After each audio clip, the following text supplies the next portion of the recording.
Please be seated.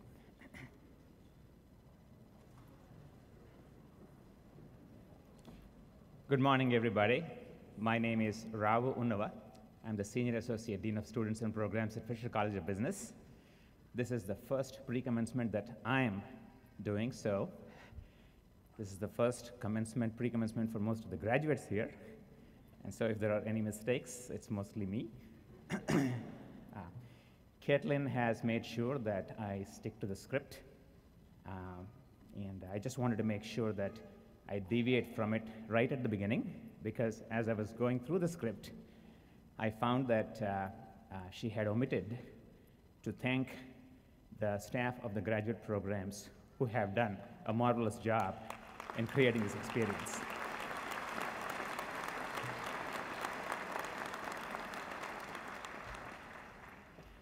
Thank you for joining us for the Max M. Fisher College of Business 2015 Graduate Program Pre-Commencement Ceremony. Some of you have traveled great distances to be here, and some of you probably have just left Dublin, Ohio, Westerville, Ohio this morning. Wherever you're from, we warmly welcome you to this event today. We are also pleased to have Mark Goldston, Chairman and CEO of the Goldston Group, here with us today. Welcome, Mark.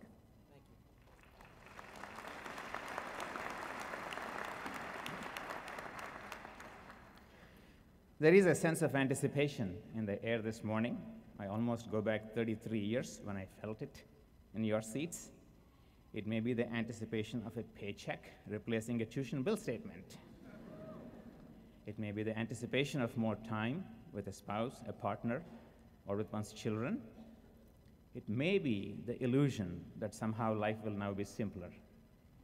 For all of us, it's the anticipation of accomplishment, of congratulating the graduating class of 2015 on the significant accomplishment which they reached today. For some, there may also be a sense of nostalgia already setting in. The distinct smell of free economy pizza that we serve you. No more getting stuck in the chair that sinks all the way to the ground and you don't know what to do, or how to deal with the chair that's bolted to the floor. No more trips to Panera, Subway, or Roar Cafe. No more cases to read, and certainly fewer emails in your inbox. Today, we celebrate both culminations and beginnings. In that sense, calling this a commencement ceremony is duly appropriate. And now, to extend his personal greetings this morning and to share his thoughts on this occasion, it's my pleasure to invite to the podium our Dean, who previously chaired the college's Department of Finance, has served as an Associate Dean of the Executive Education Program, as the Senior Associate Dean of Faculty, where he was also responsible for the development of Fisher's Executive MBA. He is also the recipient of the Alumni Award for Distinguished Teaching and the Pacesetters Westerbeck Teaching Excellence Award, the highest teaching honors bestowed by the Ohio State University and Fisher. Please join me in welcoming Dean Makija to the stage.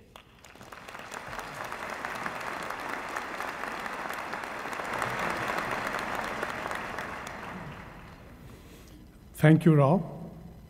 At the very first instance, I want to use this opportunity as I begin as a new dean in this college to thank those that have come before us.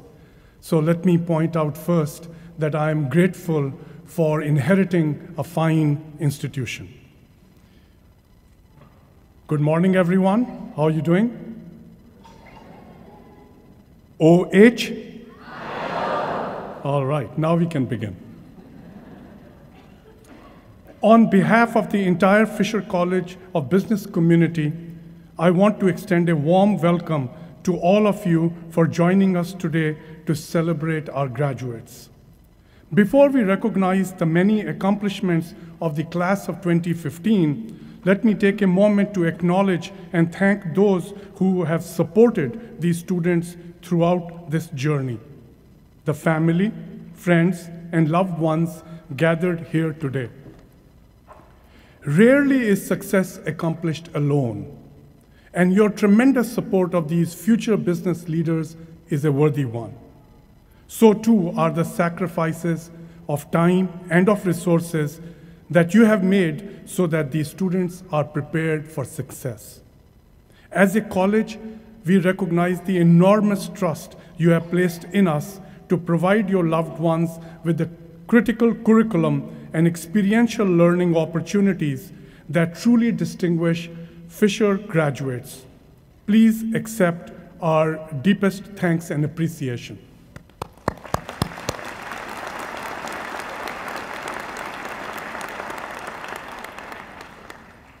I'm also happy to see so many of the familiar faces of our faculty and staff here this morning, whether inspiring our students through innovative teaching that blends theory and practice, or supporting them through the many valuable services and programs offered at Fisher.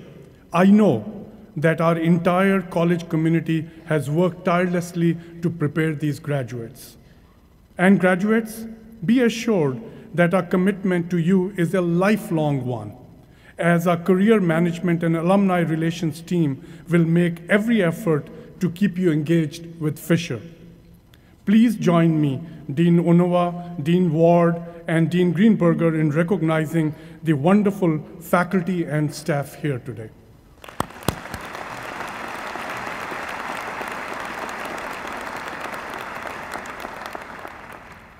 Also joining us today are many friends of the college, the community partners, representatives from the City of Columbus, and from businesses who believe that Fisher is the destination for innovative solutions and for new ideas and for the best talent and business minds. So much of what makes Fisher special is our commitment to providing our students with an education that transcends classroom walls and impacts the business community. The support of our partners and friends is critical in this endeavor, and judging by the impressive accomplishments of the students gathered here today is the difference between a business education that meets expectations and one that goes beyond expectations. Thank you all for all that you have done and that you continue to do for our students and Fisher. And now to our graduates. Today is your day, a day to recognize and celebrate the tireless effort and wonderful accomplishment of your academic careers, and to welcome you into the Fisher alumni family. Represented here today are students from 4 of Fisher's master's programs: Master of Human Resource Management, Specialized Master in Finance, the Working Professionals MBA, and a full-time MBA. Looking out among you today, I am filled not only with pride, but with an incredible sense of excitement for each of you. Today may represent the finish line of your academic career and the starting point of your professional one, or it may be a milepost in a longer educational journey. Regardless, it is an opportunity to reflect on the personal growth each of you has experienced as part of the Fisher family. I hope you will look back and recognize that a part of what distinguishes Fisher graduates is the thought leadership that takes place inside these walls and classrooms. Each of you is smart enough to read textbooks, but it is our research-infused faculty and those with real-world business experience that give new meaning to these textbooks. Our faculty is ranked among the top 20 in the world for their research. Their insights will be the stuff of textbooks of the future. We also have faculty that bring experiential learning to the class. Among our faculty are professors that have been C-suite leaders of major corporations. They too bring to the classroom insights far beyond the textbook. Strong faculty and innovative programs can only take you so far, though. This is where diversity of thought, of experience, and of origin, as provided by your classmates, also becomes critical. A large part of your Fisher experience has been spent working in groups alongside your peers. And while it has not always been easy, it won't be easy in the real world either. Each of you has learned from and leveraged the skills of some of the smartest, most dedicated students at one of the premier business schools in the world. Together, you have accomplished many feats here and abroad. From proudly representing Fisher at case competitions, to serving on nonprofit boards, to collaborating with partners around the world to address social issues such as rabies eradication in Ethiopia as part of our Global Applied Projects program. You have made a difference throughout your time here at Fisher, and I am confident that you will continue to do so as you move into the next chapters of your lives. Before I introduce our commencement speaker today, an alum who has graciously given of himself to share insights from a successful career that spans decades and industries, I invite you to look back at some of the ways you've engaged with the many alumni, partners, community members, and friends of Fisher, be it the Cullman lunches, the marquee speakers, case competitions, site visits, leadership conferences, Fisher Board Fellows, and the list goes on. I hope these venues, these vehicles for engagement have served you well. You have welcomed here Jamie Dimon, Mary Fisher, Robert McDonald, Les Wexner, and many others to campus this past year. And I know some of you had the opportunity to travel to Omaha to meet Warren Buffett. Undoubtedly, these leaders made an incredible impression on you, as they did me. But beyond these messages, I hope you recognize the value of engagement. As newly minted alumni, I hope that just as Fisher has invested in you, you choose to invest in us. And I'm not just speaking of the financial investment, although I'd be happy to connect you with someone from our donor relations right after this ceremony.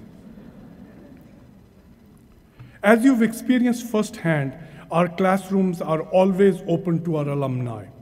Our mentoring programs are powerful opportunities to stay connected with Fisher and to help shape the professional careers of future business leaders as well. Our alumni are critical connections with their companies, the challenges they face, and our students who have proven time and again their ability to provide innovative solutions and are always looking for alumni leaders and volunteers here locally and throughout the country. So you see, the opportunities to engage with your Fisher family are many. We know our relationship with each of you does not stop today. And it is my hope that you stay connected to us so that together we can continue to move Fisher ever forward. Now, it is my great honor to introduce a friend of Fisher's and a man whose accomplishments and impacts speak for themselves. Mark Goldston is a preeminent leader in marketing with more than 30 years of experience working at globally recognized brands such as Revlon, Fabergé, LA Gear, United Online, and Reebok. In fact, as Reebok's first ever chief marketing officer, Mark supervised the development of the Reebok Pump, the first athletic shoe to feature internal inflation. In 1999, Mark served as the chairman and CEO of NetZero, a startup internet service provider with a business model that was ahead of its time. 2 years later, NetZero merged with Juno Online to become United Online, a public internet company that grew to include numerous social networking websites as well as FTD Flowers, the century-old flower wire service retailer and wholesaler.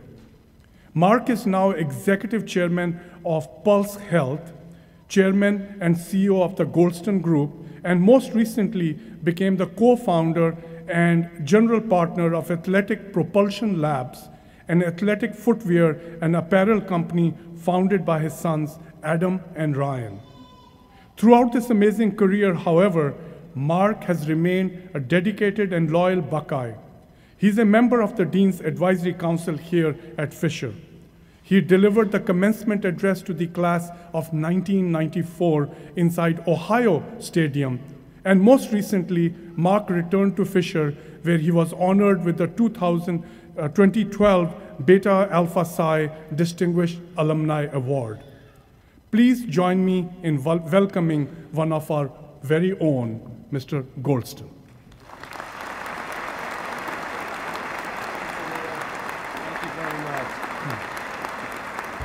Thank you. So good to be here. Thank you, Anil.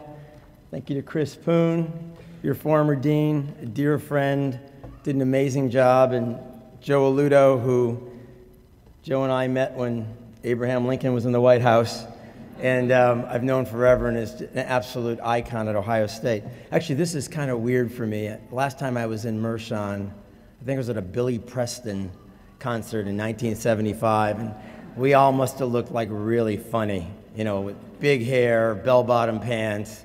And I'm really not that old, so I'm not sure how that actually happened. But I'm going to try to do something today that's a little bit different than a conventional commencement speech, because I actually have sons that are the same age that most of you guys are. And they'd say, Dad, please don't put people to sleep. They don't want to hear the platitudes of a normal commencement speech. These are master's students, MBAs, people who are in a position where they go out in the work world, come back to school, and then go back out again. And so you're talking to people who have actually already tasted the reality of the work world and made a conscious decision to come back here to get more education and get leverage to try to drive your career forward. So I'm going to share a little bit with you about the path that I had, because it's ironic that the path I took is very similar to the path that a lot of you want to take today. I know that seems odd, because when I got out of business school in '78 and went into corporate America, the thought of people your age getting into a position of authority was really pretty slim. But it turned out to be the case. And I wanted to follow an entrepreneurial path, but I wanted to work within a large corporation, which sounds like an oxymoron. But in fact, that can be done. And that's what I want to talk to you guys about today, because there's a lot of things that you can do for yourself and your career, even though you're just starting out with your degree, that can have dividends for you for the entire rest of the time that you're working. And you know, when I went to Net Zero, and Neil talked about it in the remarks, people thought I was having a midlife crisis. I mean, I was in my mid-40s, and I sort of dropped out and went to this thing called the internet, which was weird. There were no real internet companies of note. And I walked in a room that was probably 2,000 square feet with rodents running back and forth. We had something called the Frito mouse. He would show up every day at 3 o'clock, and he'd have a Frito in his mouth, and he'd run across the floor, and everybody would freak out. And finally, after a while, we started to worry if we didn't see him, like if he was okay. Like, how come the Frito mouse isn't here today? And when friends of mine would come out to LA to visit me, and I'd have them to the office, they'd go, what happened? Like, you're sitting in a room of 50 people, 2,000 square feet, you're at an open desk. Like, did something happen? What happened to your career? I said, this internet thing is going to be a big deal. And they're like, oh, Mark, another crazy idea. Turned out, we took the company public in September of 1999, and we had $3.5 million of quarterly revenue, which is like a good t-shirt shop. And we had the third biggest IPO of we raised $184 million we raised on a company with $3.5 million of trailing quarterly revenue. You know, as I'm fond of saying, you can't make that up.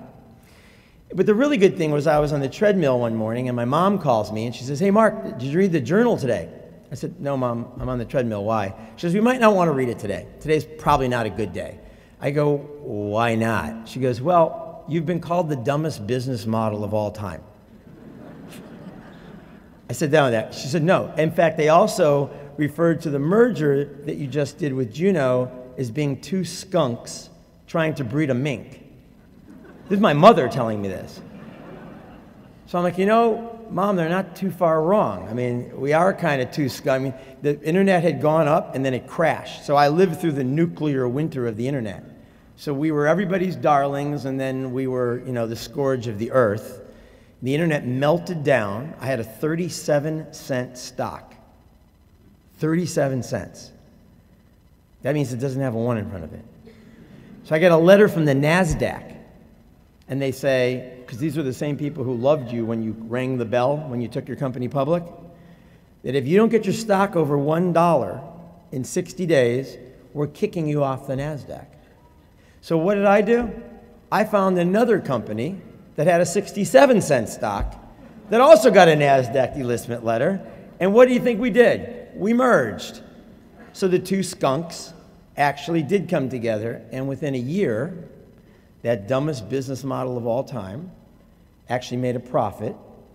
And over the ensuing 13 years, that company made almost $2 billion of EBITDA.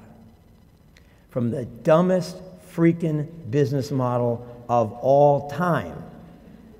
So what's the lesson? Now think about this, because you guys are going to get presented with opportunities that your family or your friends are going to say, boy, that just seems too far afield.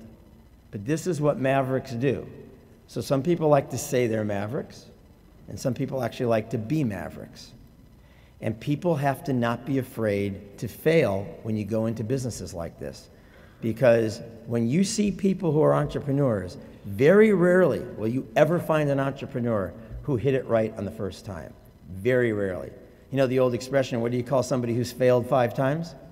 A serial entrepreneur. And there's a lot to that. So what I want to do today, as he puts on his reading glasses, is I want to talk to you guys about 2 things. One, about this millennial group that you are, and how you're going to change this business world forever. And I'm going to give you some information that'll probably blow you away if you don't already know it. And then I'm going to give you something that I call the Goldston 5. It's a catchy phrase. And there are 5 key things that you can not only use when you get out of here, but you can actually use them for the rest of your life as a way in which to help guide you through whatever it is you choose as your path. So the first thing I'll do is talk about this millennial situation. So for those of you in the audience who aren't millennials, like all of us, so there's 4 key groups that you need to know about. There's the traditionalists, and I'm not naming any names, but those are people who basically were born prior to 1943, so 1900 to 1943. And today, they're about 4% of the workforce. And those are typically people who would have a 7 in front of their age or more, but they're still in the workforce. And then you have the group that Chris Poon and myself and Anil are part of, and that's the baby boomers. And that's been, you know, largely hailed as the most productive generation of our time. Just saying. Not for nothing, I'm just saying. Then you have Gen X. So Gen X, Generation X, that's a group that was 1965 to 1975. Those guys, different ball game. They were the first people after the boomers, tough act to follow, lots of changes going on, very unsettling. And then you got you folks, the millennials. And millennials today are 19 to 32 years old. And you're going to change the world. And if you look at the workplace today on a global basis, other than the 3 or 4% in the traditionalists, it's about 1/3 millennials, it's about 1/3 baby boomers, Gen Xers, and it's about 1/3 millennials, and it's about 1/3 millennials. So baby boomers, millennials, Gen Xers. In 5 years, the millennials are going to be 65% of the global workforce. By 2025, which is 10 years, it's going to be approaching 75% of the global workforce is going to be millennials. And then you have this effect that's called the silver tsunami. Some of us don't have silver yet, but we're in that group. And the silver tsunami are people 55 plus in the workforce. So people used to retire at 65, but that's because they died at 68. With life expectancies being what they are today and the cost of living being what it's being, people are working well into their high 70s. So you're going to be the first group of people who are going to have to deal with a world where 70+% are going to be in your group, and the other 30% are going to be a much older workforce. And you guys are going to all have to figure out how to make that work, and a lot of those people are probably going to be working for you. Whereas in the old days, you would have always been working for them. And I want to talk about this because the millennials are changing the way businesses are being constructed. I was at a presentation a few weeks ago from Gensler. Gensler is the worldwide famous architectural firm, and they showed us the new office buildings that they're building all around the world that are being mindful of you folks and how you think and how you work. And the business of cubicle to small windowless office, to small windowed office, to a little bit bigger office, that's gone. Because this generation doesn't want to sit in cubicles and little offices with windows. This generation wants to be up and moving around and integrating.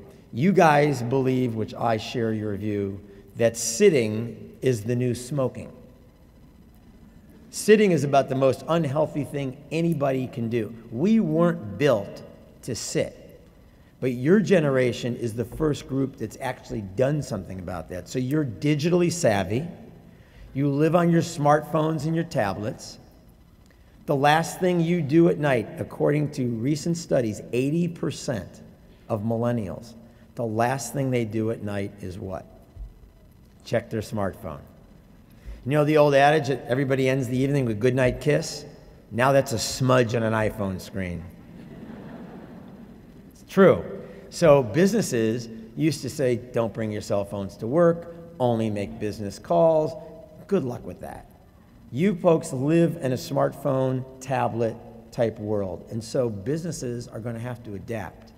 The other thing you guys are very focused on is flexible work hours.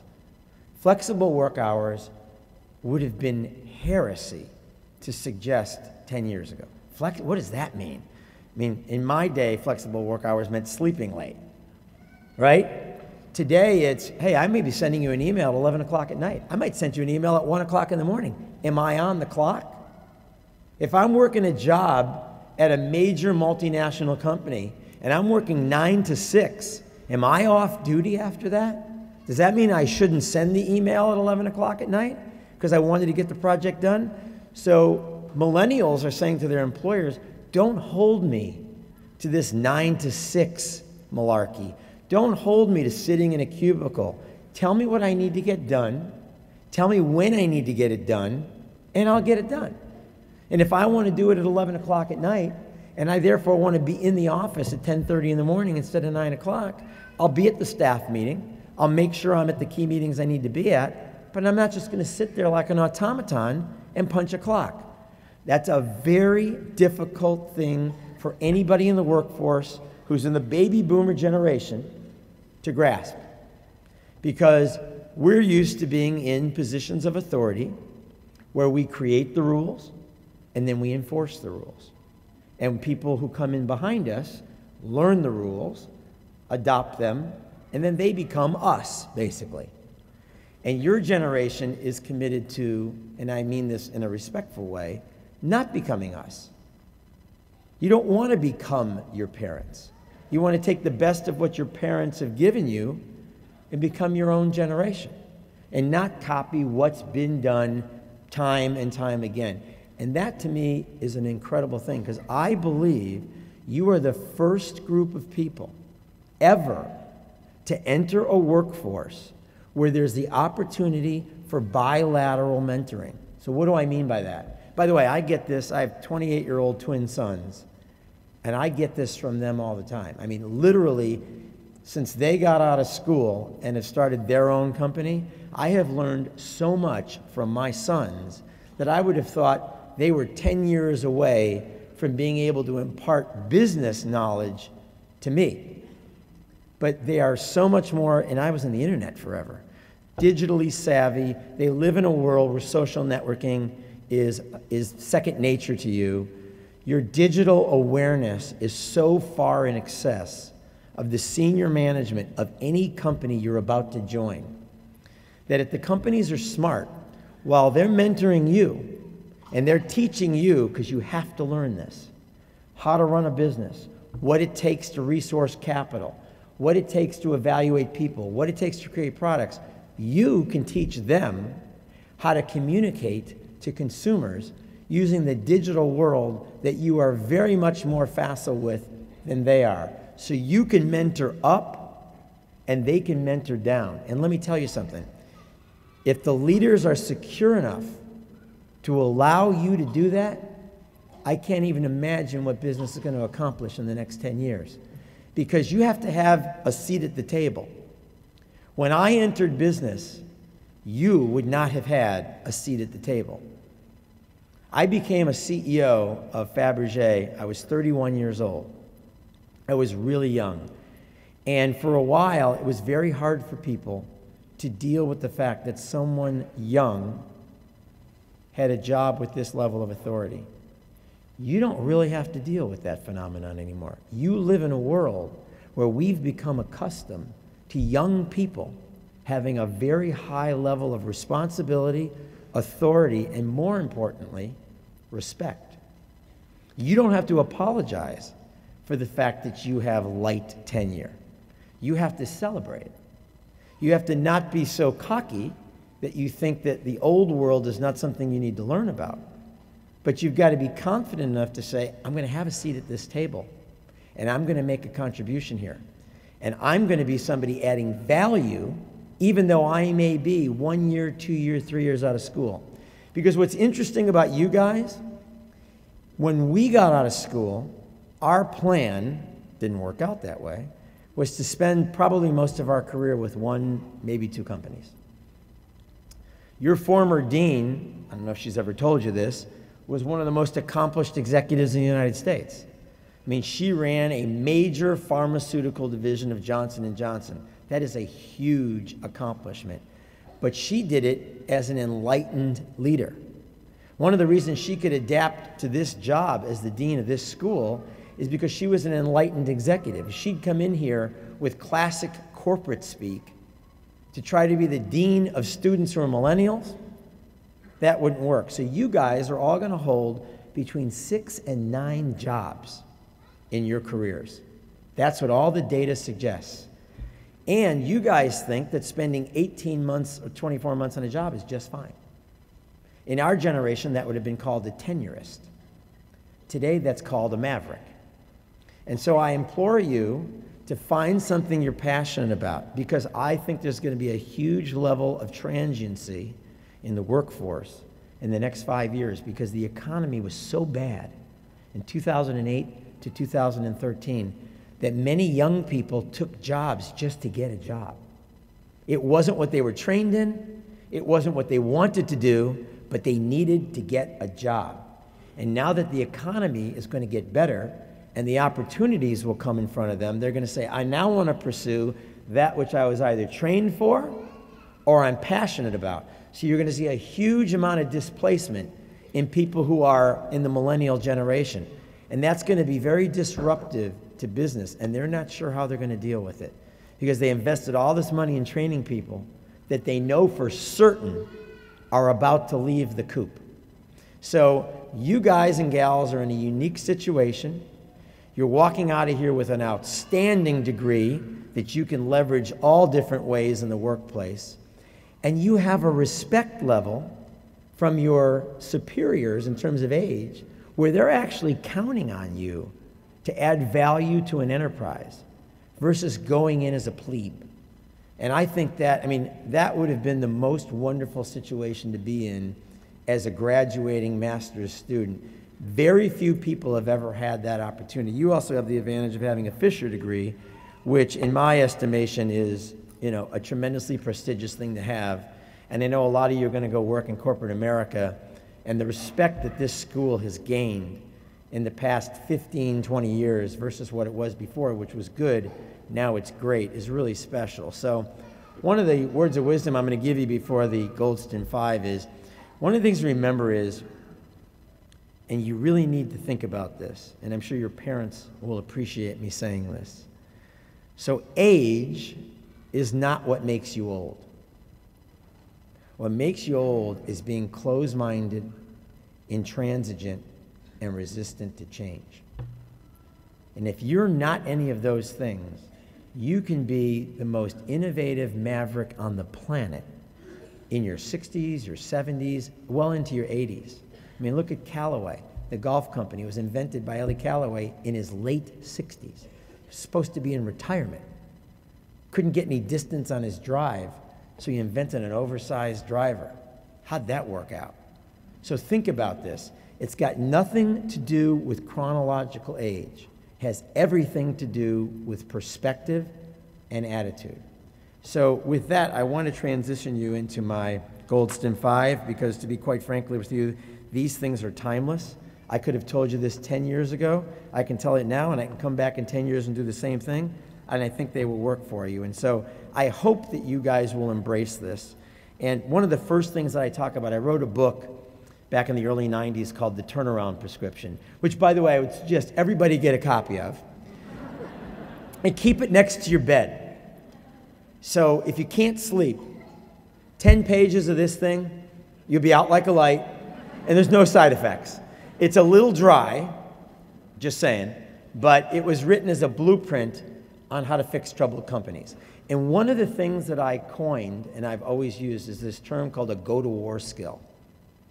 So if we declare war tomorrow and everyone has to become a specialist, what's your specialty? What do you do better than somebody else? And if you don't have one, you need to get one. Because a go-to-war skill is something you will use for the rest of your career. Think about it. When you're in high school, who gets the best grades? The people who are good in every subject.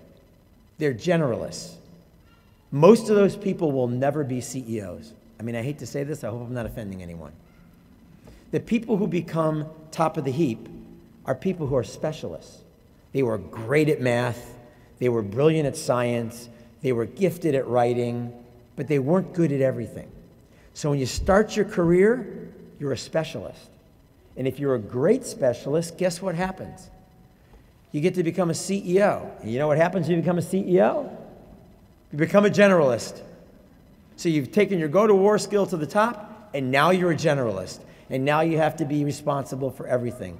So you need to develop a go-to-war skill. It is really important. You've got about 3 or 4 years that if you don't have one, you won't get one. And so I would implore you to do voracious amounts of reading in whatever specialty you think you have and make yourself indispensable. So that's number one. Second thing is, and I say this all the time, is control your own destiny. You have got to take control of your own career. There is no master plan. I hate to break this to you. 90% of the people who work in companies think there's a master plan for me. Not really true. There's a lot of transiency. Bosses leave. People get laid off. Companies get acquired. The only person who's going to worry about you is you. So you're all CEOs. You're CEOs of a private company. You know what the company's called? You. And you need to manage it that way. You have a personal brand. You need to nurture that personal brand because nobody else is going to worry about it except you. The next thing I want you to do, and I want you to do this like starting tomorrow, is I want you to write a 5-year plan for yourself. What's my 5-year? Forget about 10-year plans and 15-year plans. We could be in flying cars by then.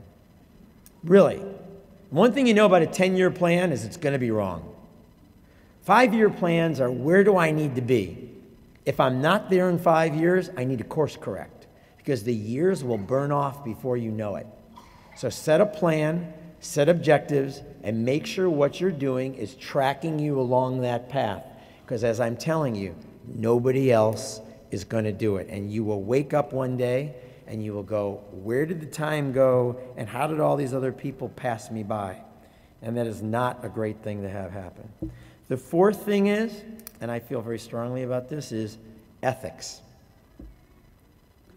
You can't, I think it's so funny when people say, I'm taking a course to learn ethics. You don't learn ethics. You either have them or you don't. You don't learn ethics. Did you cheat on tests in school? Then you don't have ethics. Did you steal things from the drugstore? Then you don't have ethics.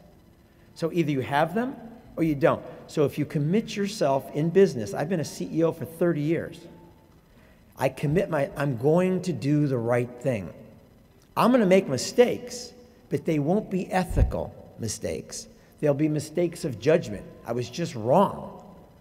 But you have to take the high road, and you cannot compromise your ethics. And if you think you can get ahead faster or make more money by taking a shortcut that's going to cause you to toss and turn and say, I wonder if I should have done that, don't do it. don't do it.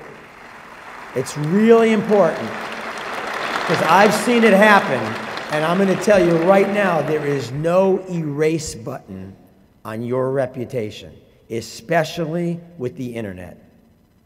Whatever you do, whatever party you're at, remember, somebody's there with a camera.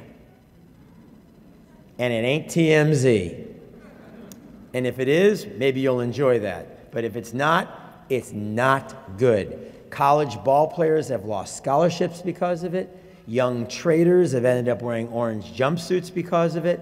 It's really important. So you don't need to learn ethics. You need to practice ethics. If you don't like the laws in this country, change them. If you don't like the rules, change them. But until they're changed, obey them, because that's the way it works.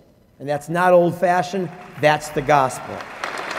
And the last thing I'm going to tell you about, and your parents will resonate to this, each one of you, you need to be special. You need to think you're special. You need to be special. You need to act that way. Because if you don't, nobody will think you are. We were telling our children from the time they were this big, I was always told I was special. Okay, so they lied a little bit, but the net of it was I believed it. Remember that old Aldous Huxley book? I think it was Brave New World that we all read? 120 repetitions makes a truth. If you hear it enough times, you'll believe it, right? You've got to make yourself special. You've got to make yourselves indispensable. You're in a job, say, they can't do without me. I need to make myself project that. Whether it's true or not, it's perception. And if you start to feel that way, you'll be self-confident, you'll project that confidence, and people will want to be around you. You know, people always say leaders are born, they're not bred. That's just wrong. There are leaders who are born, but there are also leaders who are bred. Somebody decides, I want to be a leader. What are the traits that are required? What do I have to do to become a leader? And am I capable of doing that? And if you believe you're a leader, other people will believe you're a leader. And then no one will begrudge the fact that John got promoted or Susan just left to get a much bigger job. They will respect the fact that you were a leader. And when it comes time to think about how to advance you in your career, guess who are the people that they think about? The people who are special. How did they get to be special? Because they said they were. And they acted accordingly. So if you take these principles, they apply to your whole life. If you become parents, whether you're a parent or you're an executive or you're a soccer coach, these same principles apply. Follow the rules, be special, have a special skill, do things the right way, and control your own destiny and make your own plan. Where does that not apply in your life? So I think you guys have I'm excited for you because I want to be a part of this as well. I'm not going anywhere. But we need your generation to accomplish what we need to get accomplished as a country if we're going to stay on the forefront as the global innovator. Because there's a lot of people who think that we've slipped from that. And you guys are the future. So we need to enable you, we need to empower you, we need to support you, but we need to work together. This is going to be a bi-generational task, and you guys are going to pull more than your share of the weight. So I'm proud to be here. I'm proud to be a Buckeye, and I'm really excited for what you guys are going to accomplish in your lives going forward. So thank you very much.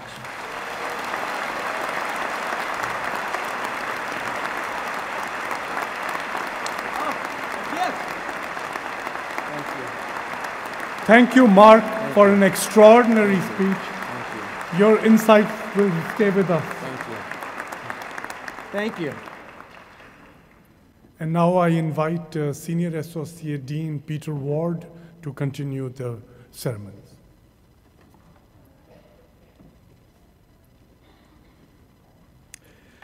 Continuing our recognition of excellence, I'm very pleased to be part of honoring our outstanding faculty. The process of choosing These faculty leaders from their respective academic programs rest in the hands of our most honored guests today, the students. This honor is bestowed upon faculty members who have provided exceptional instruction and assistance to students by mentoring and encouraging professional and intellectual growth. At this time, I would like to announce these fine faculty members who have earned this honor.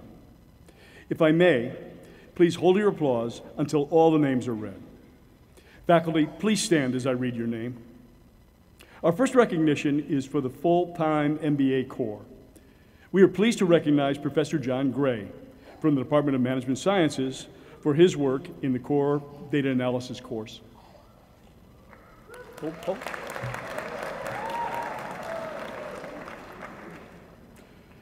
For outstanding teaching in elective MBA courses in the full-time MBA program, we are pleased to recognize Professor Stephanie Wilk, Department of Management and Human Resources.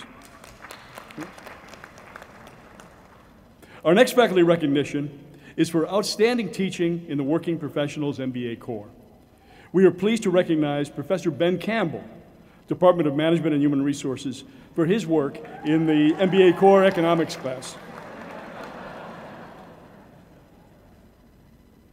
Next, for outstanding teaching in the elective MBA courses in the Working Professionals program, we are pleased to recognize on behalf of his students, Professor Lu Zhang of the Department of Finance. Switching academic programs now to the Masters of Human Resource Management, congratulations to Professor John Schaffner for outstanding teaching in the Management and Human Resources program. And our last faculty recognition is for outstanding teaching in the Specialized Masters in Business Finance program. Congratulations to Professor Michael Brandel of the Department of Finance for outstanding teaching in the SMF program. Students, please help me in thanking your outstanding faculty.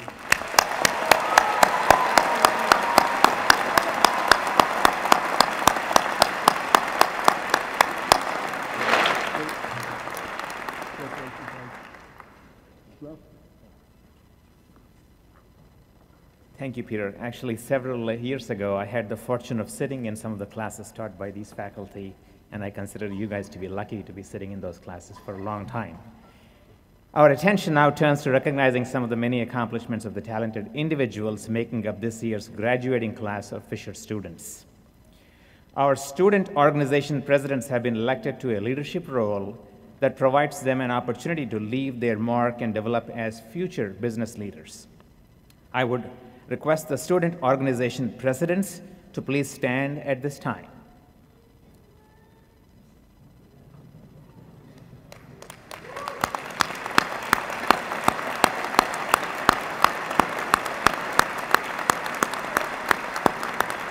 You may be seated. The student council representatives graduating today have been elected to serve and partner with the college and their respective programs to enhance the student experience during their tenure. I would request the student council representatives to stand at this time, please.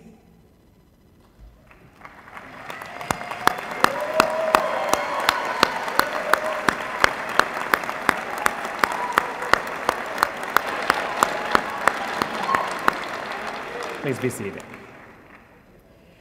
The Weidler Scholars Award, named in honor of Walter Weidler, a former dean of the College of Business, honors the top 20% of the graduating classes based upon cumulative grade point average. Today, the recipients of this award are recognized by Peach Honor Cords. These students have distinguished themselves throughout their academic careers here at Fisher. I would request the Weidler Scholar recipients to please stand at this time.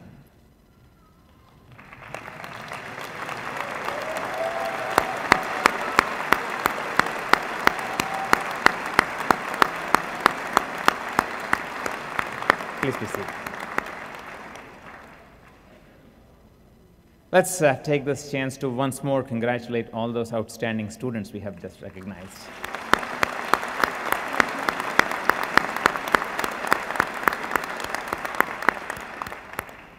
I do go back to my MBA days when I was the general secretary of the student dining area, and ended up picking a lot of fights because the menu always consisted of the items I liked. The college would now like to honor students whom we feel have displayed outstanding leadership skills, integrity, quality in their academic performance, and a great sense of community service. In addition to receiving the Outstanding Student Award, these students have also been selected to deliver remarks for their respective programs. Program directors will be presenting the awards. We will now begin with the full-time MBA class.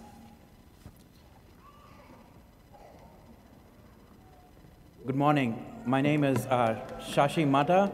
I am the faculty director of the full-time and working professional MBA programs. I'd like to announce the outstanding student for the full-time MBA program, John Lockwood.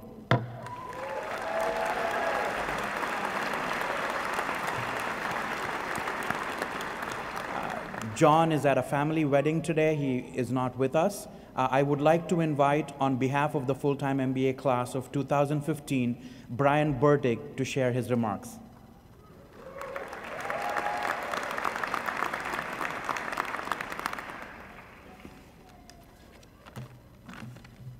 Thank you. First of all, I know that John couldn't be here with us today, but I want to congratulate him on receiving this award. All of us know the dedication he showed throughout the program, the character that he added to our class, and just his general personality, positive feelings, everything great about him. He is a very deserving recipient of this award. Second, I want to thank each of our family members, friends, faculty, and staff for being here today. Without your support, we would not be where we are.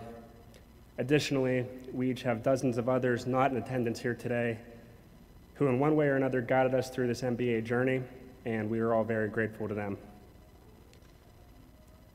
20 months ago, when we embarked on this journey, we wondered what we would learn. Marketing, operations, finance, data analysis, leadership, ethics. Sure, in our own way, we have mastered the technical and personal skills necessary to become leaders in the workforce. No one can ever take those things away from us. More importantly, however, are the skills that we learned outside of the classroom and away from the core curriculum. We have taught each other in ways that none of us could have ever imagined.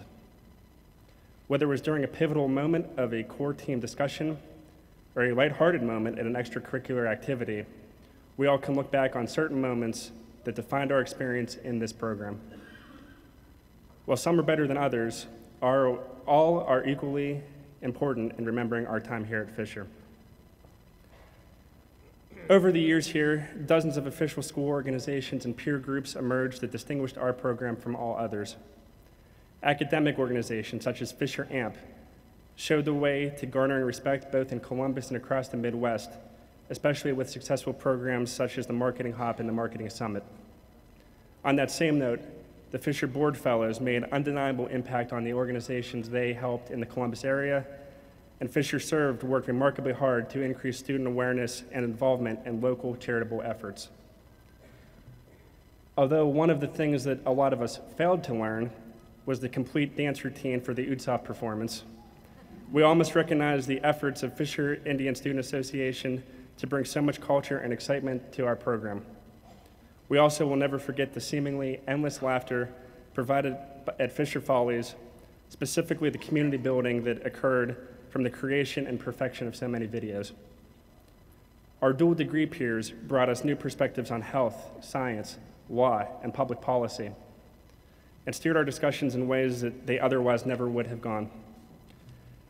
The Fisher Veterans Association showed us on a daily basis how to be efficient, motivated, poised, and vigilant. So yes, while we learned great things in the classrooms of Gerlach Hall, our real lessons occurred via our friendships and social events. None of the clubs and activities would have been possible without so many successful student leaders and actively interested participants. And while most of us will not fill our individual resumes with these activities, the experiences and memories that we have shared have become a part of who we are. The characteristics and traits that we have observed in each other and then absorbed into our own personalities are some of the most valuable learnings that we could have asked for. I hope that we all, in our own way, leave here today, not just with the satisfaction of completing a rigorous academic program, but also with the pleasure of knowing that through our own actions and through the influence of our peers, we have become more whole individuals. As we depart from campus for new opportunities across the country and across the world, we will always remember the influence that we've had on each other. We certainly have been exposed to many opportunities over the past 2 years, and we will leave here today much better from them. The Fisher identity will carry on with us, and I'm thankful that it's been built into me and that we have helped build it in each other. We leave here today with the opportunity to show all others what we have learned, while we always will remember the people and events that helped create those opportunities. I greatly look forward to that. Thank you.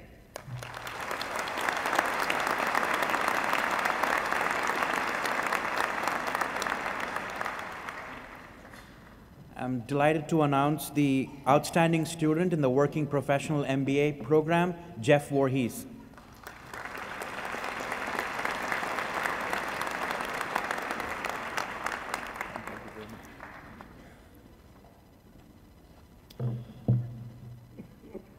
This has been a long time in coming, hasn't it? Longer for some than others, WPs.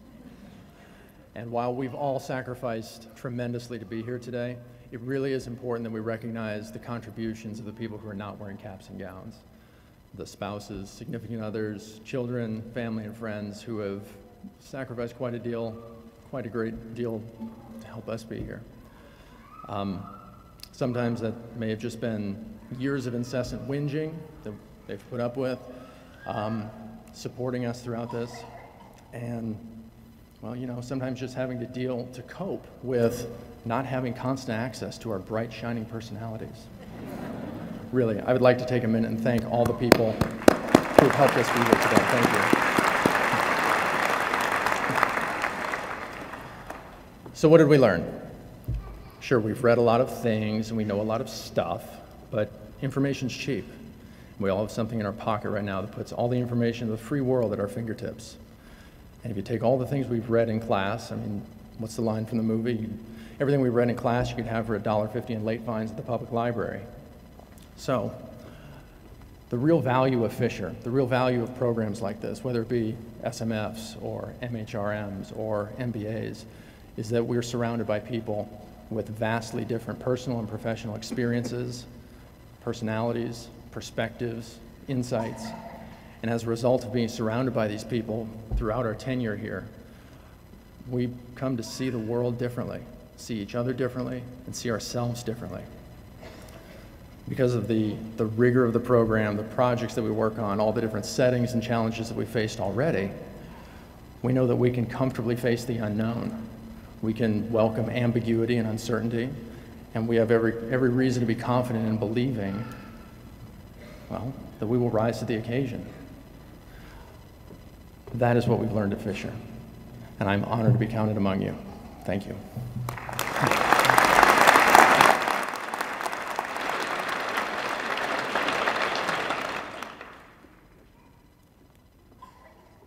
Congratulations to graduates and families. My name's Ray Noe. I'm the Academic Director of the Masters of Human Resource Management program. We're happy to present this award for recognition for academic excellence, both in the classroom and as a leader in human resource management, to Peter Johnston.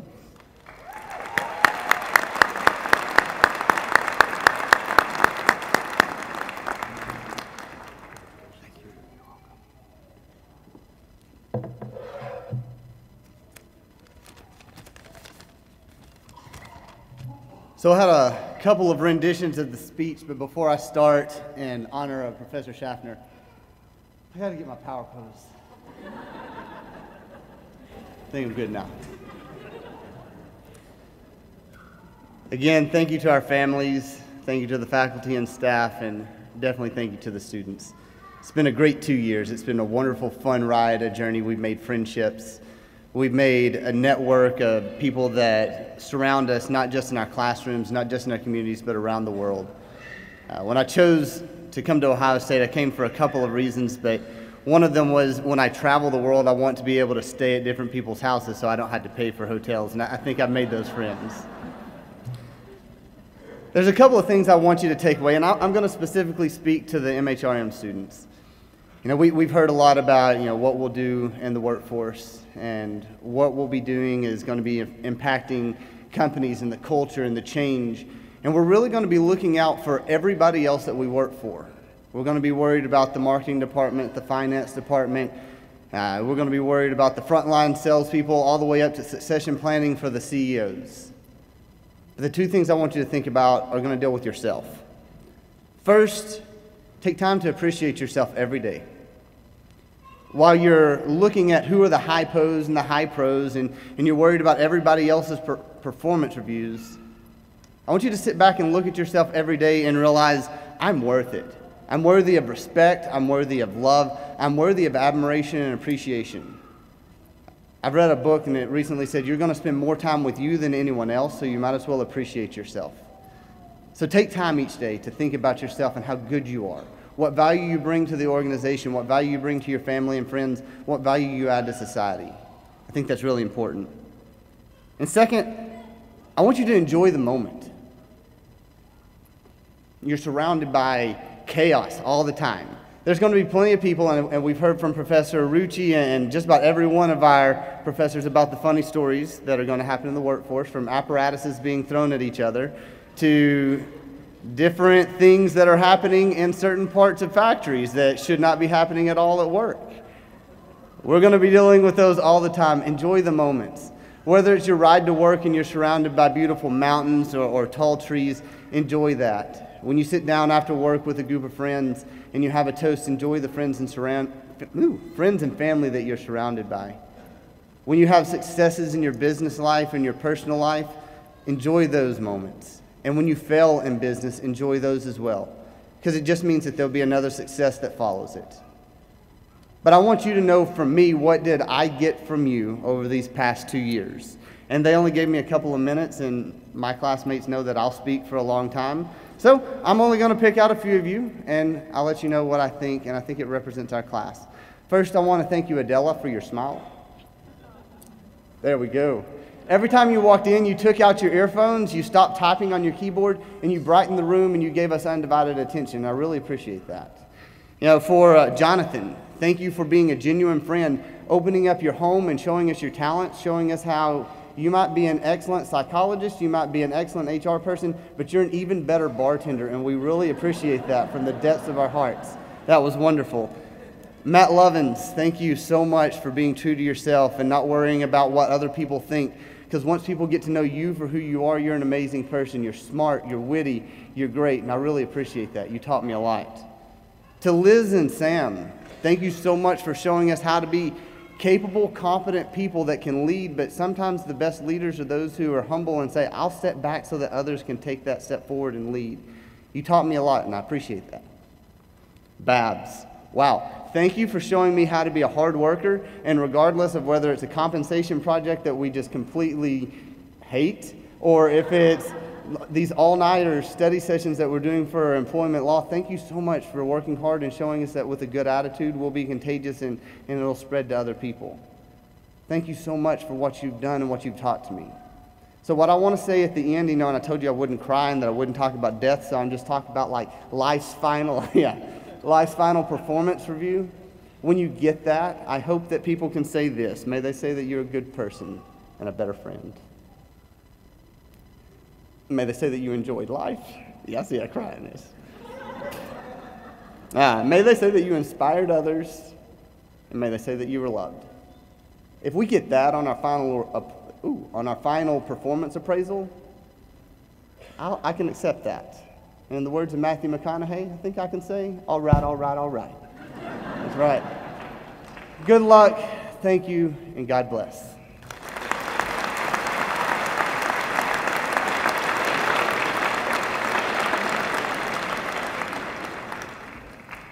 Good morning. My name is George Pinteris. I'm the Academic Director of the Specialized Master's Finance Program. It is my honor to present the Outstanding Award for the SMF program. as voted by the SMF students, to Alexander Nisa.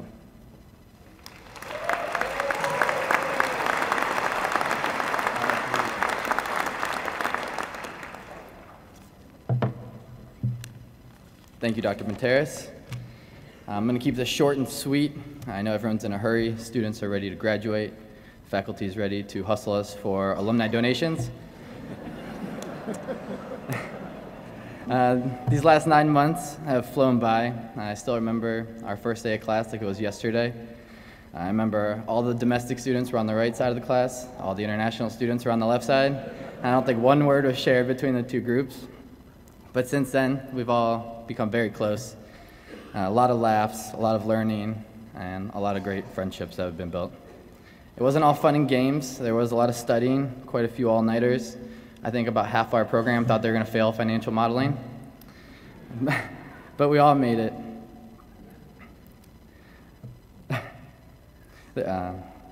Everyone graduating today has overcome significant obstacles, whether it's moving here from a different city, state, or country, dealing with family, spouses, children at home, or just dealing with some of those events that happen at the worst time.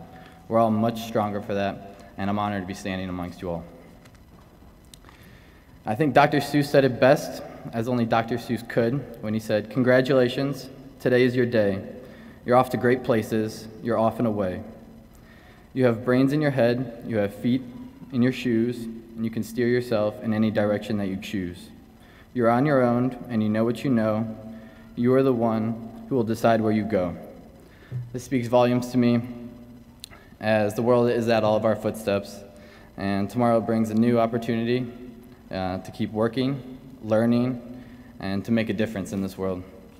I know everyone in this room will make a large impact on the world and change the way it's done, and I'm honored to call you guys part of my Fisher family. Thanks.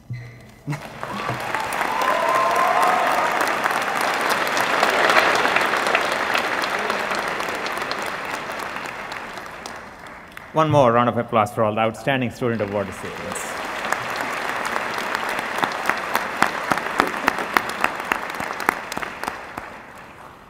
We will now move to the recognition of our graduates and the presentation of their graduate hoods.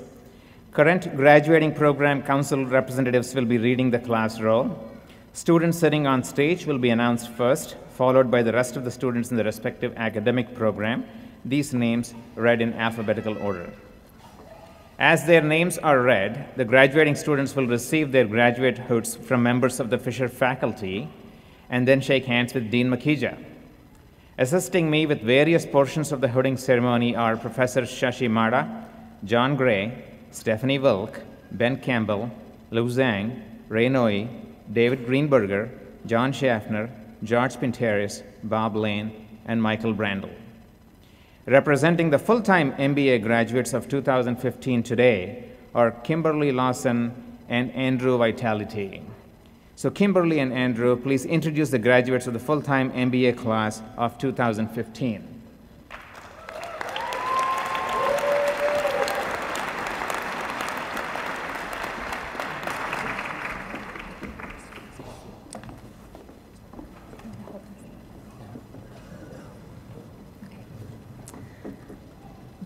All right, we'll start with Brian Burdick.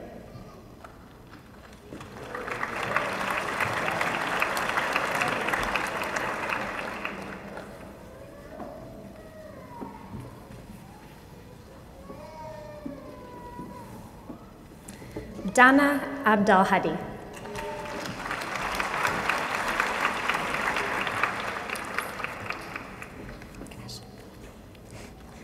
Ganesh Alake.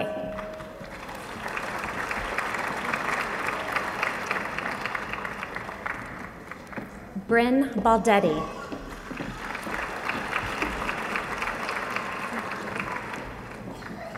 Anda Basho.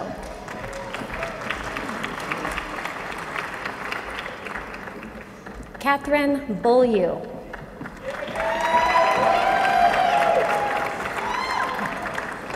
R.H. Henry Benedict.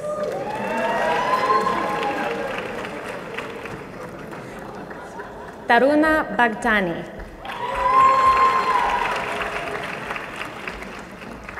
Nat Bleiweiss.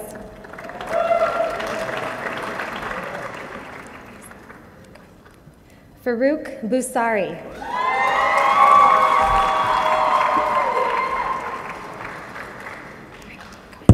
Robert Carpenter.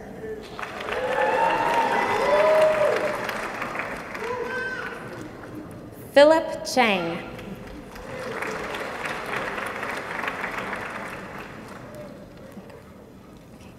Abhishek Chattopadhyay.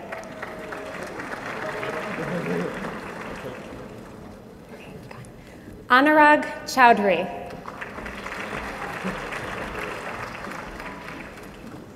Silky Cho.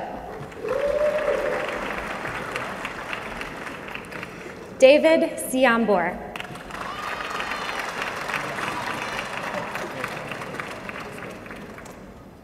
Okay.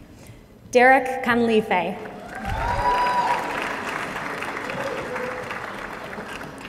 Kai Dai. Mitch Daniels.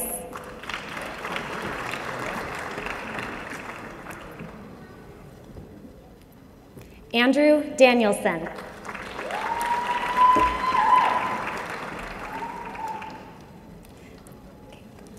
Kanjani Dolakia.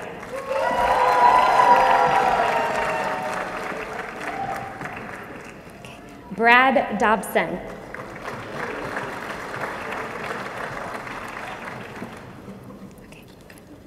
Ryan Dotson.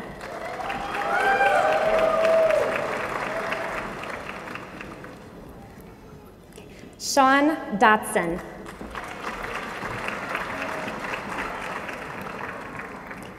John Duffy.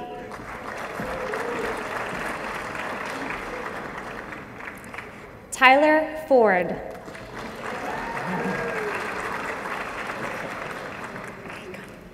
Katie Fernadel.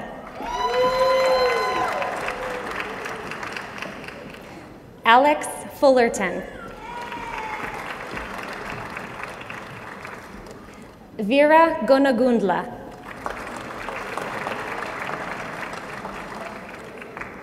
Doris Grillo Gonzalez.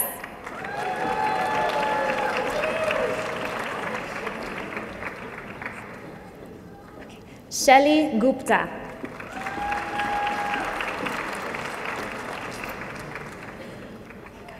Alina Harastashanu.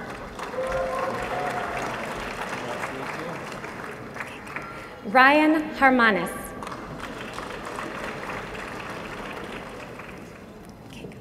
Ken Huang.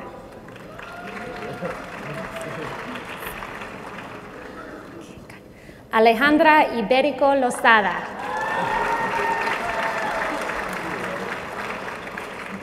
Shruti Jagabatula.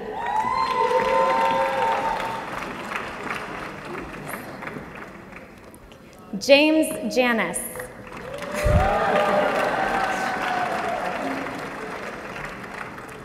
Natalie Jarecki.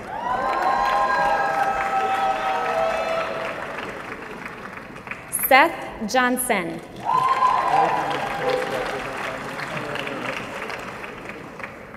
Edwin Jones.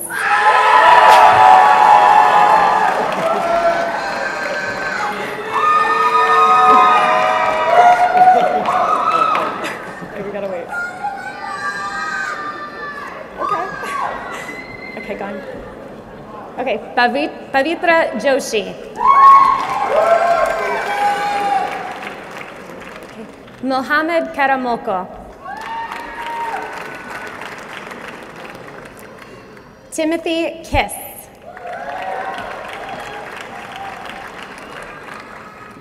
Srikanth Kolan.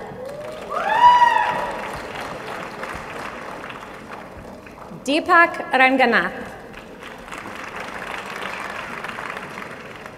Danielle Latman. What's up?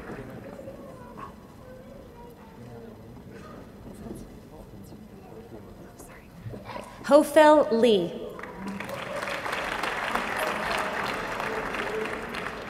Yiran Lee.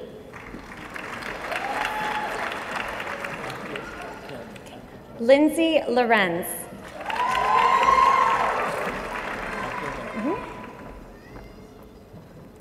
John Lowry.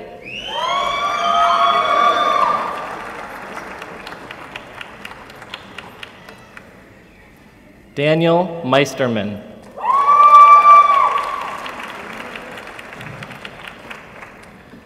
Mehdi Misane.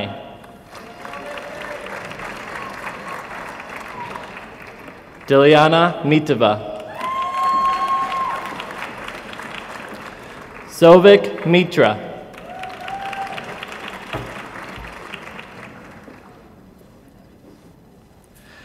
Somi Mukherjee. Clark Murray. Dede Nadasasmita. Kwa Nguyen. No. Patrick O'Brien. Todd Odess. Marco Palacio.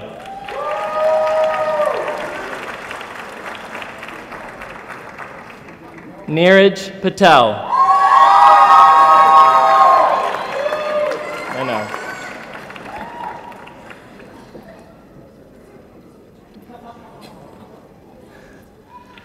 Kaylin Pop.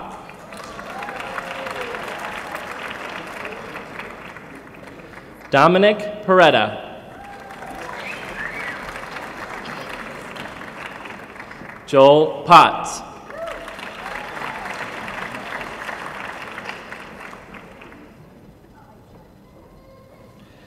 Jeffrey Prescott.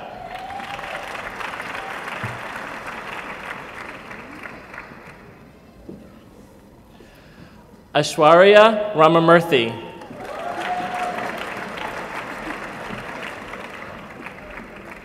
Shaylin Rasmussen.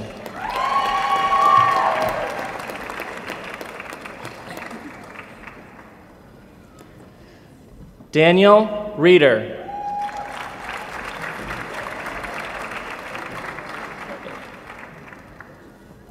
Samuel Ritchie.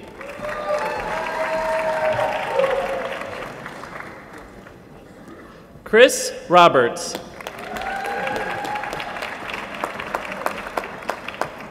Melissa Rower.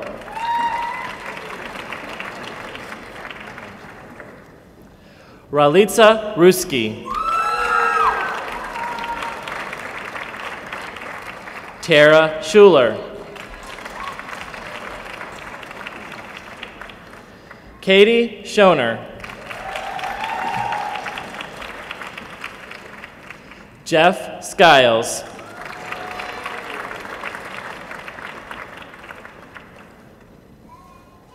Ryan Skubik.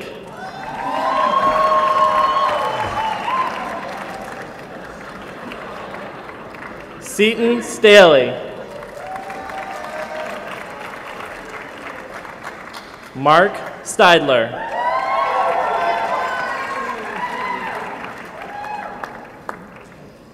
Kingshuk Tawari.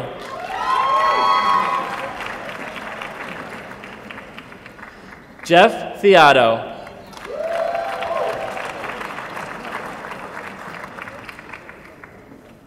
Paul Tobias. Blake Tony.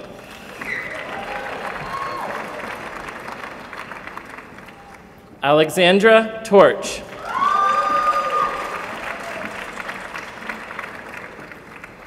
Hung Sai.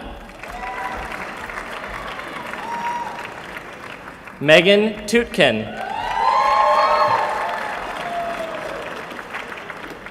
Jack Tyler.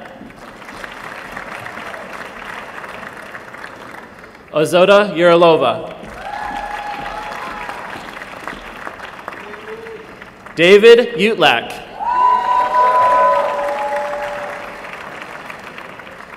Catherine Wagner. Jinhee Yu.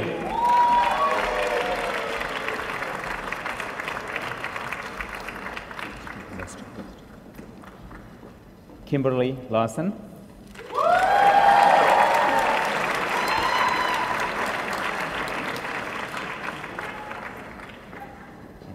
Andrew Vitality.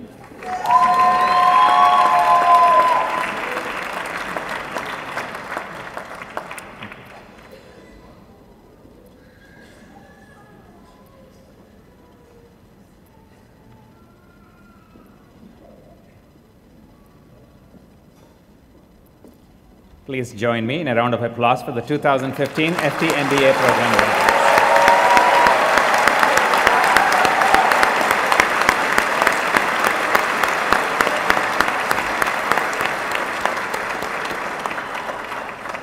We now turn our attention to the MBA program for working professionals. Representing the WP MBA graduates of 2015 are George Pudiseri and Jeffrey Voorhees. George and Jeffrey, please present the 2015 graduates of the Fisher MBA program for working professionals.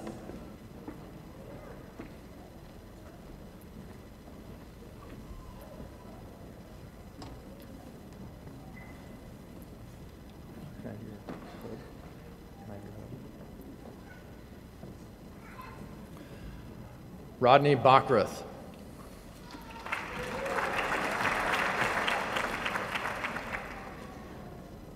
Merve Jakar.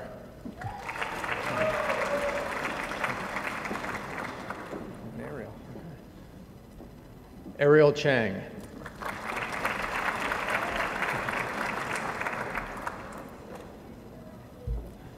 Alex Compston.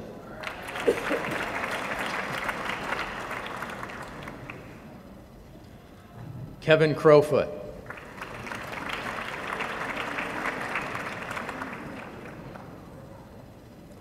Sarah Crowell.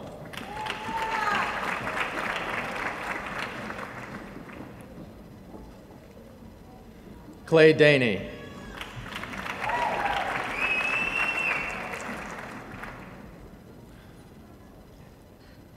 Abhishek Dixit.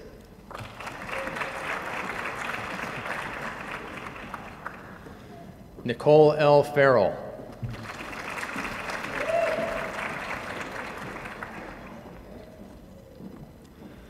Michael Ferrara.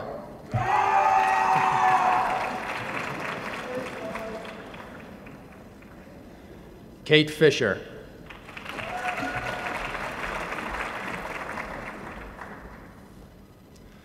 Mahesh Ganga.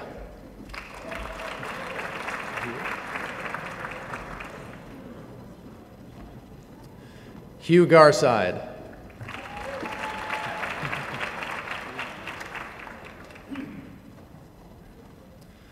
Sarah Gaver.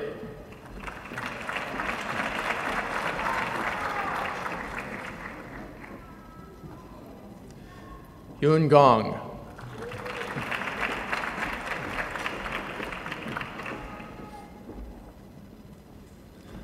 Michael Gertine.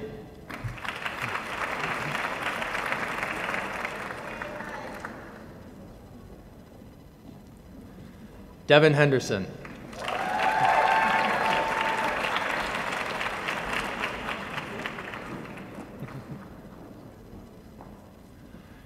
Andrew Joliffe.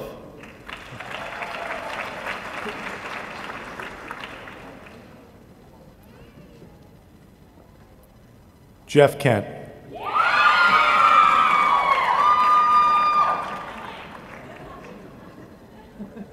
Stephen Knight.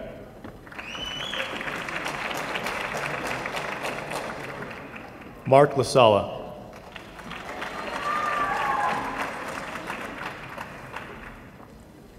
Ashley Leffel.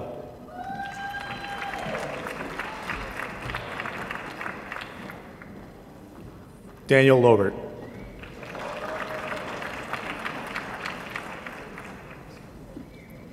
Nick Lacala.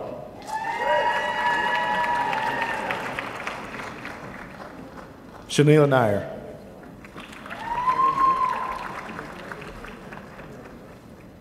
Scott Norfolk.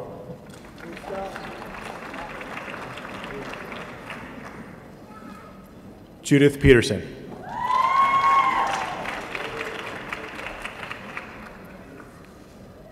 Eric Phillips.